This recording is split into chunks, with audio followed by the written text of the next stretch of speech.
Welcome to AG simple. अजीज़ तलबा और तालिबात, इस वीडियो में हम 12वीं जमात का क्वेश्चन पेपर सॉल्व करेंगे। तो चलिए शुरू करते हैं लैंग्वेज उर्दू का। तो चलिए शुरू करते हैं। पहली जो हिदायत दी होती है कि साफ़ सफाई का ध्यान रखिए और आपका इमला मौसिर अंदाज में होना चाहिए और तसलसल आप लफ्ज़ों का, मुहावरे, कहावतें सब कुछ आपको अच्छे से यूज़ करते आना चाहिए और खुशखती और सफाई का ध्यान रखें। पहला देखिए हिस्सा अव्वल, कुल नंबरात है 20। दर्ज झैल तदरीसी इक़्तिबास का बगौर मुताला करके दी गई सरगर्मियाँ मुकम्मल कीजिए। यहाँ एक आपको तदरीसी इक़्तिबास दिया गया है जो आपकी किताब में से लिया हुआ है, जो आपके सबक है शाल, उसमें से ये लिया गया है। तो इसका पहले हम पहले पढ़ लेते हैं। हमीदा ने मियाँ का बड़ी गर्मजोशी से इस्तकबाल किया, उसे ओवरकोट उतारने में मदद दी, दहकी हुई अंगूठी इसके पास लाकर रख दी, गरम गरम पानी से हाथ मुंह धोने का इंतज़ाम किया, जल्दी जल्दी खौलती हुई चाय तैयार करा के पिलाई। जब वो सूट उतारने और कपड़े बदलने दूसरे कमरे में चला गया तो हमीदा ने अटैची केस खोला कि इसके पास कपड़ों में रख दे। सारी चीज़ें मौजूद थी, सिर्फ अपनी शाल ना दिखाई दी। इसने खोल डाला, वहाँ भी शाल गायब थी। इसने घबराकर उबैद से बुलंद आवाज़ में पूछा, मेरी शाल क्या हुई? उबैद ने झूठी कहानी घड़ ली थी। वो बीवी के करीब आकर बैठ गया और बोला, वो तो रेल में चोरी हो गई। हमीदा का चेहरा तमतमा उठा। वो बोली, अरे ये कैसे? उबैद ने कहा, रात रेल में 2 कंबलों से भी सर्दी ना गई तो मैंने ऊपर से तुम्हारी शाल भी डाल ली। मालूम होता है कि वो करवट लेने में फिसलकर बर्थ के नीचे गिर पड़ी। मैं सो रहा था कि 2 मुसाफिर उतर गए, उन्हीं में से किसी ने बगल में दबाकर ले गए होंगे। हाँ, हमीदा रूहासी आवाज़ में कोसने लगी, मोए हाथ सड़ जाए, मेरी शाल ओढ़ना उसे भी नसीब ना हो, इसकी कब्र में कीड़े पड़े। कहते हुए इसकी आंखों में आंसू आ गए। मामा ईदुन नाश्ते के लिए हिदायत लेने आई हुई पास ही खड़ी थी। वो बोली, ऐ है बीबी, इतनी सी बात पर रोती है? खुदा का शुक्र कीजिए कि अल्लाह आमीन सलामत पलट आए। सदका उतारिए, शुक्र का सजदा कीजिए। हमीदा का मूड बिल्कुल बदल गया। इसने झट से आंखें पोंछ डाली और सवा रुपया ईदुन की तरफ बढ़ाकर बोली, सच कहती हूँ, मैं बड़ी नाशुक्री हूँ। ये 1.25 ले लो और उसे एक सीनी में 1.25 सेर माश और 1.25 पाव कड़वे तेल के साथ रखकर इनके हाथ से छुआकर फ़कीर को दे दो और मैं जाती हूँ 2 गाना पढ़ने। और वो फ़ौरन ही वज़ू करने लगी। उबैद ने शर्म से गर्दन झुका ली और पानी पानी हो गया। झूठ भी किस कदर कसीरुल औलाद है। एक बोलो, झट से इसके पेट से 10 पैदा हो जाएंगे। फिर भी इसका झूठ कितना शरीक, कितना मीठा निकला। हमीदा की आंखें भीगी भी तो खुदा के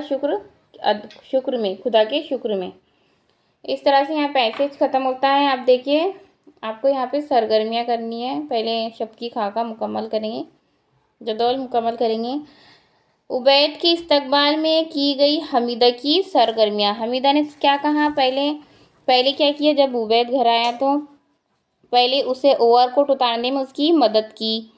फिर दहकी हुई अंगीठी इसके पास ला के रख दी और गरम गरम पानी हाथ मुंह धोने के लिए इसका इंतज़ाम किया और जल्दी जल्दी खौलती हुई चाय तैयार करके इसे पिलाई। ये इसमें चौकोन में आप लिखेंगे। नेक्स्ट देखिए, दर्जे झैल जुमलों के लिए सही मुतबादिल जवाब तलाश करके लिखिए। यहाँ आपको एक जुमला दिया गया है और उसके लिए 4 जवाब दिए हैं, तो आपको सही जवाब लिखना है। पहला है, हमीदा ने एटसी से खोला कि इसके कपड़ों में रख दे। नेक्स्ट, उबैद ने झूठी कहानी घड़ ली थी। खुदा का शुक्र कीजिए कि अल्लाह अमीन मियाँ सही सलामत लौट आए। और उबैद ने शर्म से गर्दन झुकाई और पानी हो गया। इस तरह से इसका आंसर आएगा। और लास्ट देखिए आप, यहाँ है, झूठ भी किस कद्र कसीरुल औलाद है, एक बोलो तो इसके पेट से 10 पैदा हो जाएंगे। इस जुमले की वजाहत कीजिए। तो देखिए, इसका जवाब आप किस तरह से लिख सकते हैं कि झूठ किस कद्र कसीरुल औलाद है। इस जुमले से मुसन्निफ़ कहना चाहता है कि एक झूठ को छुपाने के लिए एक और झूठ बोलना पड़ता है और उसे छुपाने के लिए फिर एक और तीसरा झूठ बोलना पड़ता है। इस तरह से झूठ बोलने का सिलसिला बढ़ते ही चढ़ा जाता है, यानी कि एक झूठ बोलो तो उसे छुपाने के लिए आपको 1000 झूठ बोलने पड़ते हैं और ये सिलसिला जारी रहता है जब तक कि इंसान सच ना बोले। इस तरह से आप इसका जवाब लिख सकते हैं 3 नंबर के लिए। पहले पैसेज पढ़ेंगे। एक छोटी सी छावनी में एक बिगुल बरदार रहता था। इसके बिगुल पर छावनी जागती थी। सुबह सवेरे गहरी नींद सोते फौजी बिगुल की आवाज़ पर चौंक कर उठते, जल्दी जल्दी कपड़े पहनते और नीम गनौते कतारों में आकर खड़े हो जाते। बिगुल की लय और इसके उतार चढ़ाव पर ड्रिल शुरू होती। सिपाही से अफसर तक सब इस बिगुल की आवाज़ पर दाएं से बाएं और बाएं से दाएं जब तक कि बिगुल बजता रहता इनकी भागदौड़ जारी रहती। बिगुल बजाते हुए बिगुल बरदार की आंखों में तफाकुर खिर की एक शान होती। उसे इस बात का एहसास था कि इसके बिगुल की आवाज़ पर पूरी पलाटन इधर से उधर हो जाती है। वो अक्सर अपनी बीवी से भी इसका जिक्र करता। भली मांस मेरा बिगुल ना बजे तो पूरी पलटन सोई रह जाए। बीवी बेनियाजी से शाने हिलाती तो वो कहता, झूठ नहीं बोलता, सिपाही की तो क्या ही हैसियत है, बड़ा अफसर तक मेरे बिगुल के ताबे है। फिर खुद ही इसका सर बुलंद हो जाता है, मैं कोई मामूली चीज़ नहीं हूँ। वो अपने बिगुल को थपथपाता है। पूरी पलटन क्या, सारी छावनी इसके मातहत है। बीवी की आंखों में खाविंद के लिए एक सरसारी की सी कैफियत आ जाती है। वो वाकई वो सच ही कहता होगा और उसे बिगुल वाले की बीवी होने पर फ़क्र का एहसास होता है। बिगुल वाला कभी कभी अपने दोस्तों से भी कहता, ये बिगुल नहीं है, इसकी आवाज़ में एक जादू है और इस जादू का जादूगर मैं हूँ। उसका सीना फूल जाता है। इसकी आवाज़ पर तो कमांडर भी अपने सारे कामकाज छोड़कर ग्राउंड पर आ जाया करते। इस तरह से ये पैसेज मुकम्मल होता है। अभी आप इस पर मबनी सरगर्मियाँ करेंगे। पहला देखिए, फौजी बिगुल की आवाज़ पर फौजी क्या करते,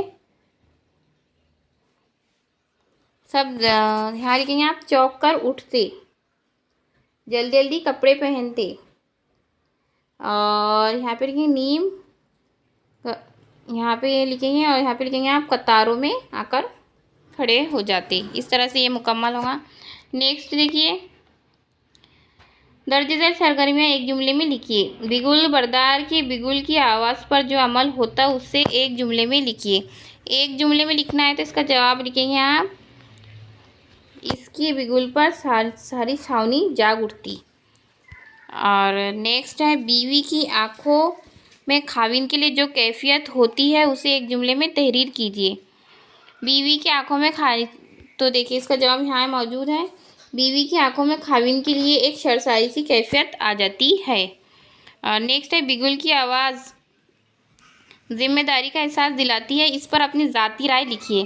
तो देखिए इस पर आप इस तरह से लिख सकते हैं, इसका जवाब आप इस तरह से लिखते हैं कि बिगुल की आवाज़ सुनकर सारे सिपाही, अफसर, कमांडर भी सब कुछ ग्राउंड पर आके जमा हो जाते हैं। यह आवाज़ उन्हें इनकी जिम्मेदारी का एहसास दिलाती है, इनके बीच नज़्म व ज़ब्त कायम रखती है और बिगुल की आवाज़ ना सुनाई दे तो सारी छावनी सोती रह जाए। इसलिए बिगुल की आवाज़ एक जिम्मेदारी का एहसास दिलाती है और ये इनके लिए निहायत ही ज़रूरी है। इस तरह से आप इसका आंसर लिख सकते हैं। नेक्स्ट देखिए, दर्ज झेल गैर दरसी इक़्तिबास का बगौर मुताला करके दी हुई सरगर्मियाँ हिदायत के मुताबिक मुकम्मल कीजिए। ये इस इक़्तिबास गैर दरसी है तो पहले इसको आपको अच्छी तरह से पढ़ लेना है। तो चलिए शुरू करते हैं। जिनसे अनदेखे चाहत हो जाती है उन्हें देखने की ख्वाहिश बहुत शदीद होती है। जब मैंने हसरत को पहली बार शायर की हैसियत से देखा तो अपनी आँखों पर एतबार ना रहा। ये इसका पैसेज का नाम है मौलाना हसरत मोहानी का हुलिया। तो देखिए, जब मैंने हसरत को पहली बार देखा, शायर की हैसियत से देखा तो अपनी आंखों पर एतबार ना आया। वज़ा किता बेढब, जिस्म बेडौल, लिबास बेतौर, आवाज़ नाखुश। इसकी ज़ात में इतना खुरदुरापन नज़र आता कि पास जाते ही छिल जाने का खतरा लाक हो गया। शायराना बागपन का इनकी सूरत, शक्ल और रहन सहन से कोई वास्ता न था, बल्कि ताज्जुब होता है कि नाजुक ख्याली और शौकी ने अपने ठिकाने के लिए कैसा उजाड़ मकान मुंतखब किया है। इन दिनों शेर की बड़ी कद्र थी और मुशायरों का एहतमाम बहुत तकल्लुफ़ के साथ हुआ करता था। बड़े शायराना मुशायरों में बहुत से अहबाब और बड़े बड़े अलकाब के हमरा ठसे से आया करते थे। शायर इनकलाब, शायर शबाब, शायर रोमान और इमाम यासियात, फिरदौसी इस्लाम, शायर मजदूर, यगाना रोज़गार, शान नशरियात और जानशीं दाग और गज़ल की आबरू जब किसी इज्तिमा में शामिल हो तो अपने अपने स्वभाव का पूरा ख्याल रखते हैं। सागिर निज़ामी एक ऐसे ही कामयाब शायर थे जिनके यहाँ स्वभाव के साथ सिंगार भी होता था। इस मंज़र में ये देखकर यकीन न आया कि जो खुदरी की अचकन में धौरे बदन वाला बाल बढ़ाए, पिच की टोपी पहने, टूटी कमान की ऐनक लगाए बैठी आवाज़ से बातें कर रहा है, वही रईस लीन हसरत बरसती है। और इस शायर का काफ़िया हसरत इसरत से मिलता है। इस तजुर्बे के बाद मैंने पहली नज़र से कभी धोखा नहीं खाया, क्योंकि इससे एतबार बिल्कुल उठ चुका है। अब कई बार देखने के बाद भी सोचना पड़ता है कि जो देखा कहीं वो नज़रबंदी का आलम तो ना था। तो देखिए इस तरह से ये पैसेज मुकम्मल होता है। पहले हम इक़्तिबास ये खाका मुकम्मल कर लेते हैं। मौलाना हसरत मोहानी का हुलिया है, आपको बताना है इसमें। तो आप लिखेंगे पहले इसमें कि वज़ा किता बेडप, जिस्म बेडौल, लिबास बेतौर और आवाज़ नाखुश। ठीक है, आगे देखिए। हिदायत के मुताबिक ज़ख़ीरे अल्फाज की सरगर्मियाँ मुकम्मल कीजिए। लफ्ज़ तकल्लुफ़ात के लिए दर्जे झैल मुतबादिलात में से वाहिद तलाश करके लिखिए। यानी यहाँ पर इसका जमा दिया है, आपको इसका वाहिद बताना है। तकलीफ़, मुकल्लिफ़, तकल्लुफ़ या तकलफ़। तो इसका जवाब होगा तकल्लुफ़। तकल्लुफ़ की जमा है तकल्लुफ़ात। दर्जे झैल ज़ख़ीरे अल्फाज में से गैर मुताकिला लफ्ज़ तलाश करके लिखिए। शायर इनकलाब, शायर शबाब, शायर रोमान या शायर फ्रांस। तो इनकलाब फ्रांस, तो यहाँ पर आएगा इनकलाब फ्रांस। नेक्स्ट, किसी की हालत को देखकर इसकी शख्सियत का अंदाज़ा नहीं लगाया जा सकता, इस पर अपनी ज़ाती राय दीजिए। तो इसका जवाब आप इस तरह से लिख सकते हैं कि किसी भी इंसान को सिर्फ देखकर उनकी शख्सियत का अंदाज़ा लगाया नहीं जा सकता। ज़रूरी नहीं है कि हर खुश कलाम और पुरअसरार इंसान की शख्सियत भी उतनी ही पुरअसरार हो सकता है कि उन्हें अपनी ज़िंदगी में उतनी अहमियत ना मिली हो जिनके वो काबिल थे। उन्हें ज़िंदगी के हालात से दो चार होना पड़ा हो। उनकी कद काठी, जिस्मानी सेहत और रहन सहन उतना अच्छा ना हो कि जितने वो बाकमाल हो। इसलिए सिर्फ देखकर किसी भी शख्सियत का अंदाज़ा नहीं लगाया जा सकता। सवाल नंबर 2, दर्जे झैल दरसी नज़्म का इक़्तिबास का बगैर मुताला करके दी गई सरगर्मियाँ हिदायत के मुताबिक मुकम्मल कीजिए। नज़्म नंबर 5, तय के दो पैकर। इस नज़्म का ये इक़्तिबास दिया गया है, इसके हिसाब से आपको सरगर्मियाँ करनी है। पहले नज़्म पढ़ लेते हैं। इस सब के सिरे पे जो चली तय के दो पैकर, दम तय के दो दम ले लिया सब के सिरे पर। फिर दूसरी सब पे जो चली वाह से पलटकर बाकी किसी दुश्मन के बदन पर न रहा सर। गे तारी में आला पे कहे फर के लईन पर के फर के लई ज़मी के बा सरगाज ज़मी पर। शमशीर जो थी रंग में अलमास की तमसाल, मरजान की थी शान के बस खून से हुई लाल। तीरों की लाइनों के तवातिर पे चले भाल, मानिन ज़रा थी सर पे हाथों में गरबाल। थी चश्म ज़रा पोश सजाअत के जवेल में, एक दम में गिरफ्तार हुए दाम अजल में। वो तैग बुलंदी से जो आती थी सोए पस्ती, पस्ती में जला देती थी वो खरमने हस्ती। हस्ती की ना बाकी रही ना मर्दों की मस्ती, मस्ती उन्हें भी ख्वाब अजल की हुई पस्ती। जिस तरह से गिरती थी वो अम्बे के ऊपर, बिजली भी तड़प कर न गिरे कोहे के ऊपर। ये यहाँ पे नज़्म है, आप इसके हिसाब से आपको सरगर्मियाँ मुकम्मल करनी है। तो एक तलवार के लिए इस्तेमाल किए गए लफ्ज़ कौन से हैं? तैग, तैग दो पैकर, शमशीर और तैग दो दुअम। यहाँ पे ये लिखेंगे आप। नेक्स्ट देखिए, दर्ज झैल फ़िक्रों के लिए नज़्म से सही लफ्ज़ चुन के लिखना है। बाकी किसी दुश्मन के सर पर न रहा सर, मर जा की थी शाख के बस खूह से हुई लाल, हस्ती की ना रही ना मर्दों की मस्ती, जिस से गिरती थी वो, जिस तरह से गिरती थी वो अम्बुआ के ऊपर, अम्बुआ यानी कि हुजूम के ऊपर। और नेक्स्ट देखिए, दर्ज झैल शेर की इस्तेहानी वजाहत कीजिए। थी चश्म ज़रा पोश सजाद के जवेल में, एकदम में गिरफ्तार हुए दामे अजल में। इसकी आपको तशरीह करनी है। पहले आप हवाला लिखेंगे तशरीह करने से पहले कि ये दर्ज झैल जो शेर इक़्तिबास है वो मीर ज़मीर की नज़्म से माखूज़ है। उसके बाद आप तशरीह इस तरह से लिख सकते हैं। इस शेर में शायर ने हज़रत अली अकबर रज़ियल्लाहु ताला अन्हा की सजाअत और बहादुरी और उनकी तलवार की सिफ़ात को बयान किया है। अगरचे जंग में हज़रत अली रज़ियल्लाहु ताला अन्हा के पास बहुत सारे हथियार नहीं थे, बस एक तलवार और कुछ मावीन हथियार ही थे, लेकिन दुश्मनों की सफ़ाई के लिए काफ़ी थे। इस शेर में उनकी तलवार की तारीफ़ ही बयान की गई है। कहती है कि मैदान करबला में दुश्मन फ़ौज के वो पहलवान जो अपनी बहादुरी के लिए मशहूर थे और वो अपने जिस्म को यहाँ तक कि सर और आँखों को भी ज़र्रे से महफूज किए थे, अली अकबर की इस तलवार की जद में आते ही पल में मौत के जाल में फंस जाते थे, यानी हिलाक हो जाते थे। यहाँ दाम बा मानी जाल है। देखिए नेक्स्ट सवाल नंबर 2 का बे, दर्ज झैल दरअसल गज़ल का मुताला करके दी हुई सरगर्मियाँ हिदायत के मुताबिक मुकम्मल कीजिए। तो ये देखिए पहले गज़ल दी हुई है आपको, ये परवीन शाकिर की गज़ल है। अपनी ही सदा सुनूं कहाँ तक, जंगल की हवा रहूं कहाँ तक, हर बार हवा ना होंगी दर पर, हर बार मगर उठूं कहाँ तक, दम घुटता है घर से जिस घर में जिस वो है, खुशबू के लिए रुकूं कहाँ तक, फिर आगे हवाएं खोल देंगी ज़ख्म अपने रफू करूँ कहाँ तक, साहिल पे समंदर से बच कर मैं नाम तेरा लिखूँ कहाँ तक, तन्हाई का एक एक लम्हा हंगामों से कर्ज लूँ कहाँ तक, सुख से भी तो दोस्ती कभी हो, दुख से ही गले लगूँ कहाँ तक, गले मिलूँ कहाँ तक, मंसूब होकर हो हर किरण किसी से, अपने ही लिए जलूँ कहाँ तक, आंचल मेरे भर के फत रही है, फूल उसी के लिए चुनूं कहाँ तक। तो देखिए दर्ज झैल खाका मुकम्मल करना है आपको। पहले यहाँ लिखना है काफिया। काफिया किसे कहते हैं? काफिया शेर के आखिर में आने वाला वो लफ्ज़ जो रदीफ से पहले आए, शेर के आखिर में लेकिन रदीफ से पहले जो आता है उसे काफिया कहते हैं। जैसे अपनी ही सदा सुनूं कहाँ तक, तो देखिए ये जो कहाँ तक है तो ये रदीफ है, इससे पहले क्या आ रहा है? सुनूं, रहूं, उठूं, रुकू, करूँ, लिखूँ, ये सब क्या है?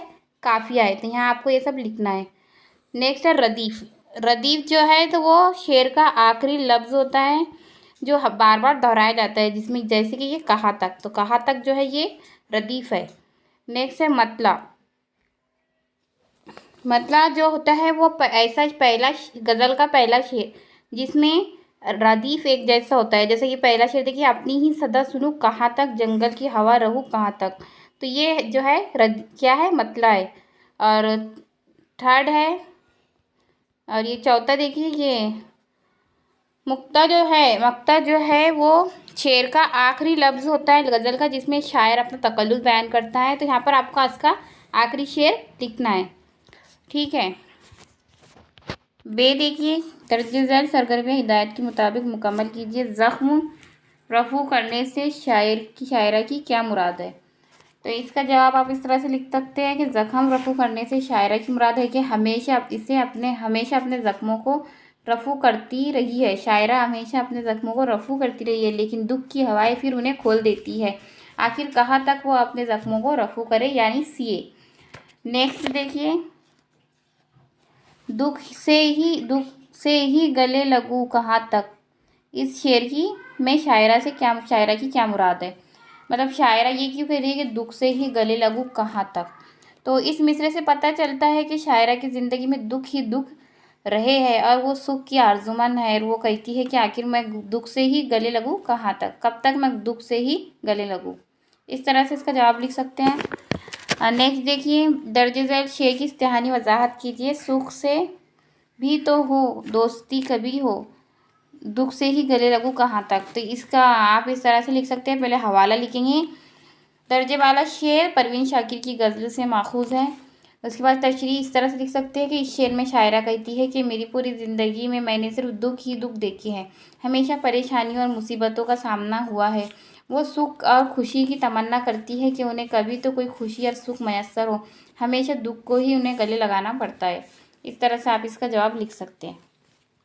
जीम देखिए, दर्जे झैल शेरी रुबाई का बगौर मुताला करके इस्तेहाने कलाम की सरगर्मियाँ मुकम्मल कीजिए। पहले ये रुबाई दी हुई है, इसको पढ़ना है आपको। 2 दिन के हयात पर अबस गर्रा है, खुर्शीद न बन खाक का तो जर्रा है। मर्दम की निहाल ज़िंदगी के लिए ये आमद वो शददम की नहीं अर्रा है। इसका आपको पहले आप सही देख लेते हैं। रुबाई की मदद से चौकों में मुनासिब लफ्ज़ चुनकर लिखना है। हयात पर, तो यहाँ पर लिखेंगे आप हयात पर क्या है, अबस गर्रा, यहाँ लिखेंगे। नेक्स्ट, खाक का तो ज़र्रा है, निहाल ज़िंदगी की, और यहाँ पे लिखेंगे आप दम की नहीं, अर्रा है, इस यहाँ पर अर्रा है, इस तरह से। नेक्स्ट देखिए, दर्जे ज़ैल शेर की इस्तेहानी वजाहत कीजिए। 2 दिन की हयात पे अबस गर्रा है, खुर्शीद नबन खाक का तो ज़र्रा है। इसके आप इस रुबाई का इसकी तशरीह इस तरह से कर सकते हैं। पहले हवाले लिखेंगे कि मदरजा बाला शेर मुईर अरीस की रुबाई से माखूज़ है, और उसके बाद आप लिखेंगे कि इसमें शायर कहता है कि अरे इंसान तो इस 2 दिन की ज़िंदगी पर क्यों गुरूर करता है, ज़िंदगी तो ख़त्म होने वाली है और तू अपने आप को खुर्शीद ना समझ, क्योंकि तू तो एक खाक का ज़र्रा है, यानी मिट्टी में मिलने वाला है, मिट्टी से बना है और मिट्टी में ही मिलने वाला है। इस तरह से आप इसकी तशरीह कर सकते हैं। मुताला कुल नंबरात 12। दर्ज झैल इजाफी मुताले का इक़्तिबास का बगैर मुताला करके दी गई सरगर्मियाँ हिदायत के मुताबिक मुकम्मल कीजिए। आपको पहले ये पढ़ना होगा पैराग्राफ, जो आपके सबक इजाफी मुताला बाकर मेहंदी से लिया गया है। तो पहले इसे पढ़ लेते हैं हम। बाकर मेहंदी साहब के मुतालिक मैंने 2 राय कभी नहीं सुनी। पूरा हिंदुस्तान यानी गैर मुनक़्क़िम हिंदुस्तान इस बात पर मुत्तफ़िक़ है कि बाकर मेहंदी जितने आलिम है उससे ज़्यादा जालिम है। इनकी बेबाकी की दास्तान चमन में हर तरफ बिखरी पड़ी है। इनकी बेबाकी वो मामूली बेबाकी नहीं थी जिसका दावा बहुत से लोग करते हैं। इनकी बेबाकी और सफ़ा की में ज़रा सा ही फ़र्क है। उर्दू के सारे अदीबों और शायरों के दिलों में खौफ की जो हल्की सी लहर दौड़ती रहती है, इस लहर का नाम बाकर मेहंदी है। शाम का वारा जो भी अदीब और शायर मुंबई आता है, बाकर मेहंदी इसके मिजाज परसी के लिए इसके वतन तक जाने से गुरेज नहीं करते। वो इस कार्य खैर के सिलसिले में दूर दराज मकामात तक हुए आए हैं और समझते हैं कि अभी इनके अरमान कम ही निकले हैं। गालिबन 2 साल हुए कि लंदन यूनिवर्सिटी के उर्दू के प्रोफेसर रालिफ रसल गलती से मुंबई आ गए। इनकी आमद से मुतालिक बाकर मेहंदी साहब एक दोस्त खुर्शीदुल इस्लाम ने उन्हें ख़त लिखा कि रालिफ रसल मेरे अच्छे दोस्त हैं, तुमसे मिलने आएंगे, खुदा के लिए इनसे लड़ना मत, अफसोस सदा अफसोस। खुर्शीद फिर इस्लाम का ये ख़त बाकर मेहंदी को 3 बजे मिला, जबकि 1 बजे तक वो रालिफ रसल के लड़कर फारिग हो चुके थे। इस वाक़े के रावी बाकर मेहंदी है। मुझे यकीन है कि बात यही ख़त्म नहीं हुई होगी। इसके बाद वो यकीनन खुर्शीदुल इस्लाम से लड़े होंगे कि उन्होंने ये ख़त ठीक वक्त पर क्यों नहीं भेजा। बाकर मेहंदी साहब को पहली मर्तबा मैंने जिगर मुराद आबादी मरहूम के ताज़ियती जलसे में तकरीर करते सुना था। जिगर मुराद आबादी के मरने में कुछ कसर बाकी रह गई थी, बाकर मेहंदी साहब ने अपनी तकरीर से पूरी कर दी। बाकर मेहंदी साहब रिवायत शकन आदमी है और इतने रिवायत शकन के इनकी पेशानी हमेशा शिकन आलूद रहती है। यूँ भी नकाद को तनकीद का दामन कभी नहीं छोड़ना चाहिए, चाहे मौका ताज़ियत का हो या तहनीत का। देखिए पैसेज पूरा होता है। आप यहाँ पे आपको इसका ये सरगर्मी मुकम्मल करनी है। वजह से खाका मुकम्मल करना है आपको। लंदन यूनिवर्सिटी के उर्दू के प्रोफेसर कौन थे? रालिफ रसल। नेक्स्ट, बाकर मेहंदी साहब के दोस्त का नाम क्या था? खुर्शीदुल इस्लाम। और ताज़ियती जलसा किसका था? जिगर मुराद आबादी का। अदीब और शायरों के दिलों में जो खौफ की लहर दौड़ रही थी उसका नाम क्या था? बाकर मेहंदी। यहाँ लिखेंगे आप। इस तरह से इसको मुकम्मल करना है। आगे देखिए, दर्जे झैल के लिए सही मुतबादिल तलाश करके लिखिए। बाकर मेहंदी जितने आलिम है उससे ज़्यादा जालिम थे। तो जालिम है, ये इसका जवाब होगा। इनकी बेबाकी की और सफ़ा में ज़रा सा ही फ़र्क था। इस वाक़े के रावी खुद बाकर मेहंदी है और कि उन्होंने ये खत ठीक वक्त पर क्यों नहीं भेजा। और तीसरा देखिए, यूं ही नक़ाद व तनकीद का दामन कभी नहीं छोड़ना चाहिए, मौका ताज़ियत का हो या तहनीत का। इसका जवाब आप अपने जुमलों में लिख सकते हैं जैसा आपको सही लगे। सवाल नंबर 3 देखिए, दर्जे झैल में से कोई दो सरगर्म हिदायत के मुताबिक मुकम्मल कीजिए। कोई दो करना है। पहले डॉक्टरों से मुतालिक मंटो के ख्यालात अब कलमबंद कीजिए। तो इसका जवाब आप लिख सकते हैं कि 3 साल पहले डॉक्टरों ने कहा था कि आपको टीबी है और अब 1 साल में मर जाएंगे, लेकिन मंटो 3 साल तक जिंदा है, 3 साल से अभी तक जिंदा है। इस तरह उन्होंने डॉक्टरों की पेशन गोई को गलत साबित कर दिया। और इनसे तो ज़्यादा काबिलियत मेजोरी में जो जादू करते हैं वो लोग ज़्यादा काबिल होते हैं, जो बोलते हैं वो करके दिखाते हैं। इस तरह से उनकी सोच थी डॉक्टरों के बारे में, तो वो लिखना है आपको। और यहाँ पे आप ये लिख सकते हैं कि बाकर मेहंदी की जिन खूबियों का इजहार किया गया है वो आप लिख सकते हैं। ठीक है। सवाल नंबर 4 है, हिस्सा कवायद। कुल नंबर 14। दर्जे झैल मुहावरों को जुमलों में इस्तेमाल कीजिए। खवे से खवे छिलना यानी बहुत ज़्यादा भीड़ होना, तो इसका इस तरह से इस्तेमाल कर सकते हैं कि नई कपड़ों की दुकान देखकर लोग इतने जमा हो गए कि खोए से खोया छिलने लगा।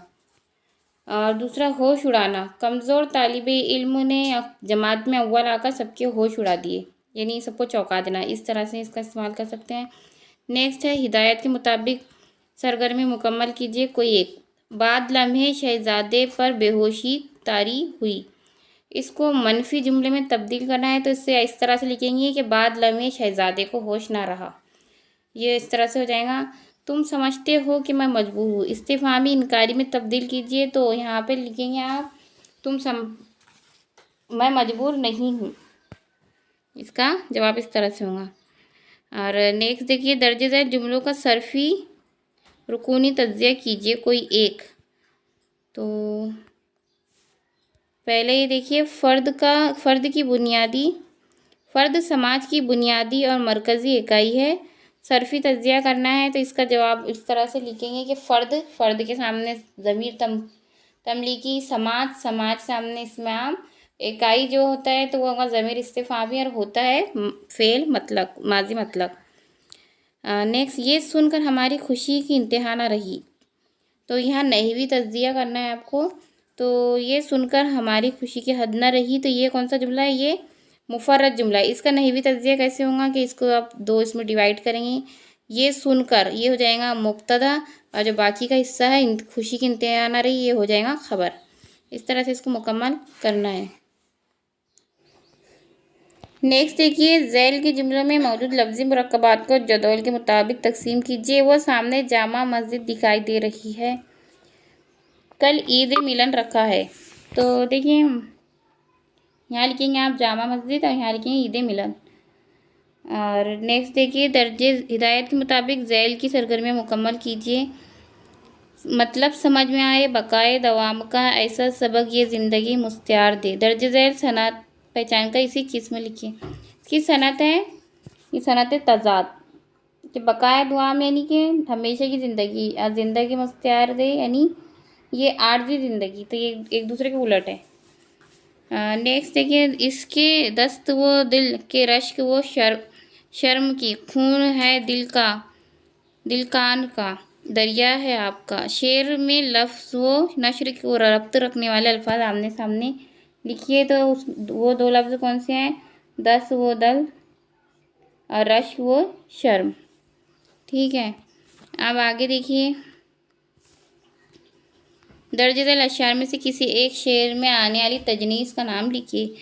न था सानी ओए रोए ज़मीन पर, थे इसके हुक्मों में सब बहर वो बर।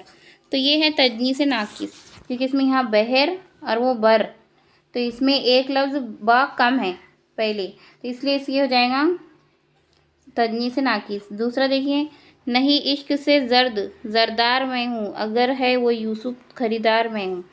तो देखिए यहाँ जर्द और जरदार, तो ये इसमें दो लफ्ज़ का इजाफा किया गया है, तो ये हो जाएगा तजनी से जायद। नेक्स्ट, दर्ज झैल अशार में से किसी एक शेर की तख्ती कीजिए। ये आपको दो शेर दिए गए, इसमें आपकी इसको तख्ती करनी है। इनकी लास्ट के हिस्से में आपको एक इंटरव्यू तैयार करना है और एक आपको रिवाज भी तैयार करना है और एक फीचर लिखना है आपको दहली की फ़िज़ाई आलूदगी पर। तो ठीक है, इस यहाँ पर आपका सवालिया पेपर मुकम्मल होता है। वीडियो पसंद आया हो तो लाइक करें, शेयर करें और चैनल को सब्सक्राइब करें।